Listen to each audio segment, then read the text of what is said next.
Olá, meus amigos, eu sou o Dr. Guilherme Almeida e estou aqui junto com meu grande amigo Dr. Áureo do Carmo, mais uma vez para fazer um Papo Medcode para vocês. Aquele bate-papo, nosso podcast, sobre um tema de grande relevância médica e hoje o tema é Síndrome do Idoso Frágil ou Idoso Frágil. Talvez vocês já tenham ouvido falar disso, mas se vocês não ouviram falar disso, acompanhem a gente que vocês vão super se interessar pelo tema. E aí, Áureo, tudo bem? Tudo bem. Boa noite, meu amigo. Boa noite a todos.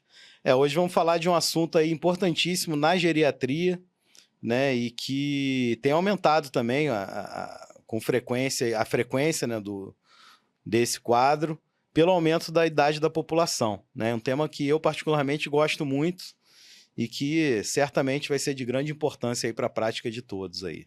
Bom, quando a gente fala num idoso frágil, né, a primeira coisa que vem à nossa mente é aquele idoso emagrecido, com perda de massa muscular, com dificuldade de deambulação, com perda do seu grau de independência. A gente pensa muito na questão músculo-esquelética, né? Mas essa influência, né, da deterioração músculo-esquelética desses pacientes acaba também repercutindo em outros sistemas, como o sistema digestivo, a própria cognição. Então, Áureo, eu queria te fazer uma pergunta, né? Primeiro, em que nível de condições aparecem esses idosos frágeis para você? Geralmente muito inicial, intermediário ou já avançada? E quanto isso é frequente, né? E o quanto a idade, né? Se os super idosos ou se você acaba vendo isso em pessoas que têm menor idade. Dá um panorama para a gente aí, como é que eles aparecem no ambulatório. Assim, a fragilidade, né, é um conceito que tem vários... na verdade, tem vários conceitos diferentes sobre fragilidade, né? O que eu gosto muito de usar é o que é utilizado no Brasil desde 2018, né? Acho que o último consenso que a gente teve brasileiro sobre isso foi em 2018. E a gente, para caracterizar a fragilidade, a gente tem alguns critérios, né? E você deu a ideia exatamente que é isso aí mesmo, é aquele idoso, né, emagrecido. Então, realmente, a fragilidade faz parte da fragilidade, a sarcopenia. Na verdade, é um tripé, né? Sarcopenia, disfunção neuroendócrina, né? E neuroendócrino, está faltando o terceiro pé ali. Seria músculo-esquelético. Músculo-esquelético. De independência, grau de independência. Não, sarcopenia eu vou lembrar. Mas, em geral, é isso. Você tem a sarcopenia como o carro-chefe, né? E para o diagnóstico da fragilidade, você lança a mão de vários... Existem vários questionários aí. E o que eu mais me baseio é o do Friedman, né? Que é um questionário que foi facilitado, né? Questionário não, né? Um score que foi facilitado que tem 5 pontos principais ali, né? Alguns desses pontos são queixas do paciente. Então, uma queixa subjetiva, por exemplo, é se ele encontra-se cansado. Você sente muito cansaço, fadiga, né? Isso é um dos critérios. O outro critério é a força de preensão palmar do paciente, né? Isso é medido facilmente aí pelos dinamômetros, que hoje estão altamente disponíveis aí. Você acha dinamômetro digital aí por R$200, né? E é assim, é um aparelho muito importante para a geriatria. É um outro teste que a gente faz na geriatria, fazer o paciente caminhar durante 4 metros e 4,6 metros, né? 4 metros e 60 centímetros. E aí você conta o tempo que ele faz isso. Existem até medidores para avaliar também músculo, aqui, né? O músculo daqui do polegar, né? Então, assim, para facilitar, a imagem é exatamente essa. É o paciente que vem perdendo saúde, não só massa muscular, né? Porque, assim, até algum tempo atrás era isso. Imunológico. Sistema imunológico e o neuroendócrino. Era o imunológico que faltou. O imunológico e o neuroendócrino, né? E mais a sarcopenia. Então, na avaliação que a gente faz, numa avaliação geriátrica ampla, por exemplo, faz parte a avaliação do tônus muscular do paciente, da força de preensão palmar, que é imprescindível, né? Que dá uma ideia bem... com uma sensibilidade muito grande da força muscular dele, né? E a dieta, né? A avaliação dietética do paciente é importantíssima, né? Porque uma das causas da sarcopenia é diminuição na ingesta proteica, né? Além da inatividade física também. A gente vai acabar passando por esses pontos, mas eu queria também que você falasse uma coisa que eu considero muito importante, que é o seguinte: qual a relevância da gente avaliar um idoso como frágil? A relevância prática. Eu acho que a relevância prática é porque diminui o grau de independência daquele idoso. Exatamente. A gente se antecipa ao problema, né? Muitas das vezes o idoso frágil é um idoso que mora sozinho. É um idoso, apesar da fragilidade, é um idoso independente. Mas quando você identifica a fragilidade, diminui a possibilidade dele muito se locomover, exatamente, dele fazer compra. E aumenta a chance dele ter uma intercorrência e deixar de ser independente. Por exemplo, uma queda, né? A chance de queda do idoso frágil é grande. Você pode ser o evento último. Exatamente. Ele cai, fratura o fêmur lá e, né, interna, complica na internação, etc, etc.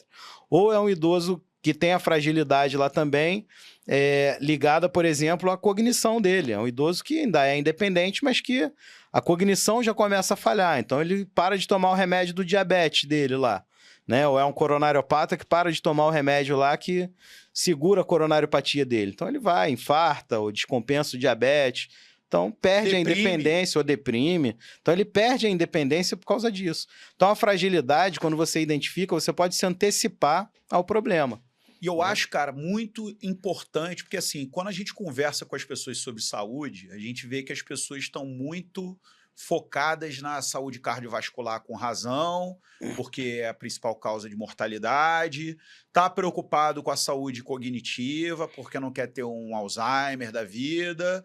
Mas assim, eu vejo a preocupação cada vez mais crescente na população sobre a saúde músculo-esquelética. Né? Vem cá, quando eu tiver 80 anos, eu vou ser aquele vovozinho lá forte, carregando 2 bolsas de compra em cada braço, vou ser capaz de subir escada, vou ser capaz de subir uma ladeira. Você vê isso também? Vejo isso e assim, tem um vídeo, né, muito interessante, se eu não me engano é do Ministério da Saúde do Canadá, que ele coloca, né, na mesma tela, divide a tela em 2, né? E coloca 2 idosos num dia de vida. Aí, assim, a cena começa, né? De um lado, um par de tênis de corrida e do outro lado, 2 pantufas, né? E aí aparece lá o vovô saudável, né? Levantando da cama, calçando tênis de corrida, né? E se aquece e vai correr e tal. E o outro vovô da pantufa lá, que levanta, calça a pantufa, aí vai, toma um café da manhã lá que é horroroso, né? Dieta ruim, um café preto com bacon, com opção de coisa, e o café da manhã do idoso saudável lá, que tem lá o leite, tem o cereal, tem uma proteína. Exatamente. Então, isso é muito interessante. E realmente tem que se preocupar, porque uma das grandes causas aí de perda de independência são causas musculoesqueléticas, né? Porque o enfraquecimento muscular não é simplesmente uma questão estética, né? É uma questão de saúde, realmente. Então, eu acho que a preocupação procede e tem que ser cada vez maior, né? E aí eu coloco para você, dentro do tripé que você citou, o critério endócrino, né? Do tripé, porque tanto na mulher, na idosa frágil, quanto no idoso frágil, existe um declínio do sistema endócrino, sobretudo em relação aos hormônios sexuais. Um desses pés é o neuroendócrino. Então, por exemplo, a mulher ela tem o período do climatério, né? E isso, né, a diminuição desses hormônios sexuais, e no homem a andropausa, que é o declínio da testosterona progressiva ao longo dos anos, cerca de 40% dos homens acima de 40 anos têm uma testosterona baixa, e essas pessoas que vão entrando na idade mais avançada, digamos assim, vão apresentando sarcopenia não somente por não praticar exercício ou não somente por fazer uma dieta inadequada, mas por um declínio na situação hormonal propriamente dita. Né? E isso é muito subvalorizado, né? As pessoas, enfim, tratam lá do diabetes, né? Tratam da hipertensão. E até tem poucos colegas dedicados a isso, né? Eu tô falando isso porque eu sou endocrinologista e eu atendo, né? Pessoas assim, né? Pessoas que já têm mais de 50 anos e gostam de fazer o seu exercício físico e notam que a qualidade não é mais a mesma, tanto de desempenho quanto da composição corporal, estão interessadas em saber se tem alguma questão hormonal envolvida. Muitas delas não. Se for homem, por exemplo, o homem pode ter lá 60, 70 anos e ter a testosterona normal, mas eu acabei de citar que 40% dos homens acima de 40 anos têm alguma alteração da testosterona. Isso tem que ser corrigido.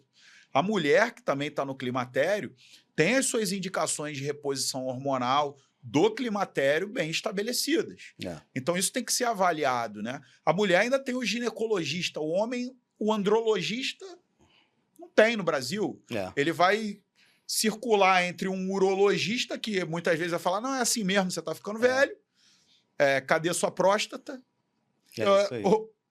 Ou alguns endocrinologistas e até geriatras que estão cada vez mais interessados nisso. Eu esse ano tive a oportunidade de falar numa mesa redonda lá do Congresso de Cardiologia do Rio, né?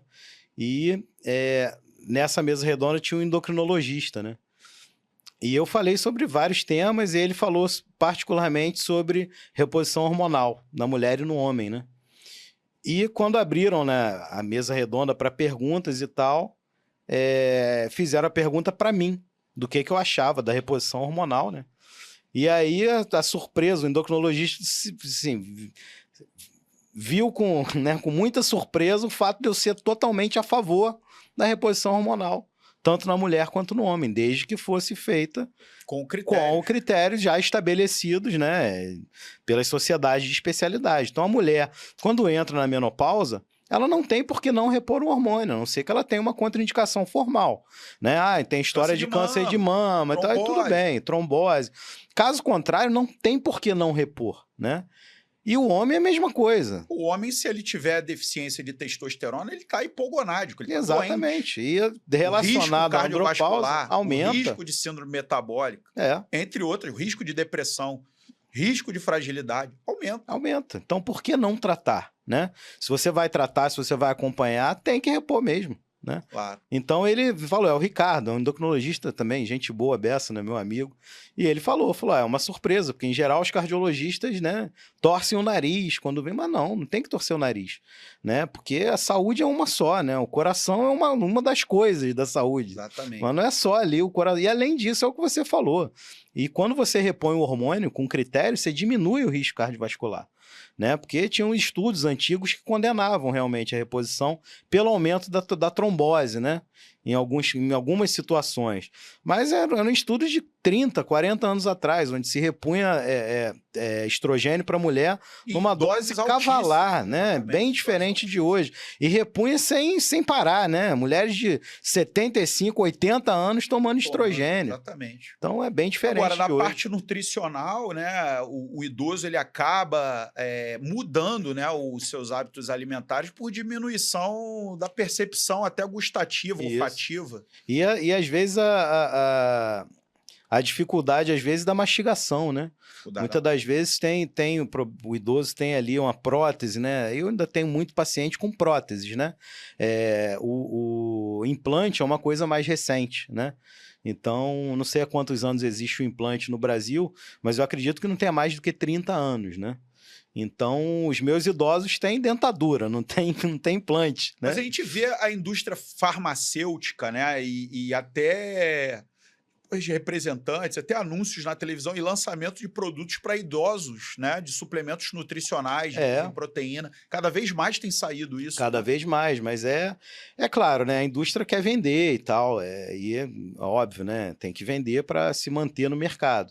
Mas não precisa de nada disso, né? Se você fizer uma dieta adequada, orientada para o nutricionista, ele vai definir até se há necessidade de suplementação. Isso, e a suplementação, caso seja necessário, vai suplementar, ótimo e tal. Os suplementos estão aí para ajudar, realmente. A gente tem suplementos hoje, porque o idoso, em geral, ele não precisa de tanta proteína assim, né? Mas a dieta dele, em geral, tem muito menos proteína do que do adulto. Mas né? O brasileiro é muito tirando carboidrato. O miserável, né? Porque a gente não está falando desse, né? Pessoas tirando o miserável, fome, o brasileiro tem hábito de consumir proteína no almoço e no jantar. E Ele só. come um ovo, um frango, uma carninha no almoço e no jantar e só. E o prato cheio de carboidrato. O lanche é fruta, pouco manteiga, biscoito com manteiga, né? Cafezinho. E cadê a proteína? Preto, Não tem. Não tem. E a proteína, assim, é o que mais faz falta para esse idoso, né? Exatamente. Então E a parte imunológica, né? A parte imunológica ela está ligada diretamente a tanto a composição corporal quanto a parte nutricional, mas esses idosos têm que ser imunizados, né? Com certeza. Existem recomendações de imunizações específicas para essa subpopulação. Sem dúvida. E é uma coisa que também é subvalorizada, né? Então, o idoso ele tem indicação aí de várias vacinas que o adulto jovem não tem, que a criança não tem. Né? Herpes zoster, por exemplo, é uma vacina que chegou recentemente aqui no mercado brasileiro. A pneumo, né? A pneumo. Gripe tem campanhas, né? Então é mais fácil. Gripe, Covid, agora com campanha, pegou mais. Mas pneumo, né? Pneumococos e herpes zoster são vacinas que são muito bem indicadas. Gosto e que muito mudam de a história. creatina também para idoso. Creatina é ótimo também. Né? Eu acho que especificamente para a população idosa, como suplemento à creatina, ela tem aumentado muito o interesse científico, inclusive. Tanto para doenças neurodegenerativas, quanto para doenças cardiovasculares e também para essa questão da fragilidade. Você tem muito paciente idoso que usa creatina? Tenho sim, cara. Que começou a usar creatina quando você prescreveu? Que começou a usar... que você prescreveu. Porque assim, a subpopulação que eu trabalho é uma subpopulação que ama exercício físico. Ela não me procurava. Então, os caras fazem. Onde que eu quero chegar? Qual é a diferença que o idoso relata para você antes e depois de tomar creatina? Imediatamente ou que você está falando ao longo dos meses? Semanas, poucos meses. Olha, geralmente ele diz que aumenta um pouquinho o peso, que é normal a creatina aumentar um pouco o peso, tá? E que aumentou a força muscular, geralmente. Cognitivo é muito Não, cognitivo não, mas o que eu vejo também no consultório é a diminuição da dor muscular, que é uma queixa muito prevalente, muito frequente em geriatria, né? Então, o paciente que sente, o idoso sente dor mesmo, né? Eu aprendi... Não tem aquela preocupação, gente, de creatina... Vai fazer insuficiência renal. Vai aumentar a creatinina, porque a creatina é um precursor da creatina. Mas não aumenta muito também, não. Ela vai aumentar ali em 0,2 às vezes, porque você aumentou o às vezes substrato. E aí o produto também aumenta. Não é porque diminuiu a filtração. Você pode usar cistatina C, né? Porque ninguém pede esse exame. Com creatinina normal. Mas uma das coisas que eu observo no consultório é porque eu prescrevo creatina, né? Para alguns idosos meus. E é isso, diminui até a dor muscular. Dose é 0,05 por quilo, né? Dá aí mais ou menos uns 3 gramas. Se o cara tiver 60 quilos, é 3 gramas. Se tiver 80 quilos é 4 gramas. Em geral, não passa de 5 gramas, né? É isso. Até 5 gramas. Antigamente, o pessoal fazia saturação, usava 20 gramas de creatina. Dose diária, pronto. Precisa, dose diária é suficiente. Em 3 semanas já está em nível máximo. E o bom é que não tem gosto de nada, né? Então você mistura em qualquer coisa. Suco de laranja, café com leite, qualquer coisa você pode misturar ela. E aí, Áureo, você quer falar mais alguma coisa sobre a questão do idoso frágil que você acha relevante? Não, acho que a gente falou bastante aí, Quando né? o idoso já é frágil, é importante a reabilitação, né? Muito importante, eu acho que é o mais importante. A gente não falou de reposição hormonal especificamente para isso, né? A importância da reposição hormonal, principalmente no homem, né? Sarcopenia no homem da andropausa, né? Porque é uma das grandes... Você chegou a comentar da perda e tal. Se ele tem uma diminuição da testosterona... Não tenho o que discutir, abaixo de 350. E vamos relativizar. É próximo de 350, 400. Com sintomas... tem que repor. Tem que repor, né? Porque o pessoal fala abaixo de 350, aí então dá a impressão que 351... Não pode. A medicina não é assim, gente. Você tem que avaliar. O paciente está desenvolvendo uma sarcopenia, fadiga crônica, às vezes está com disfunção de libido, disfunção erétil. O paciente está com falta de apetite, está desenvolvendo fragilidade. Você faz o exame. Se tem deficiência de testosterona com a clínica, vai fazer a reposição. Pode fazer injetável, pode fazer gel. Tem um monte de gente, de forma, acompanhado de uma boa estratégia nutricional e acompanhado de reabilitação. Isso, importante. Que é o exercício físico em si, ou até a fisioterapia. É isso aí. Basicamente isso, meu amigo. Satisfeito. Então, beleza, meus amigos. Espero que vocês tenham gostado do tema. Aguardem o Papo Med Code da semana que vem.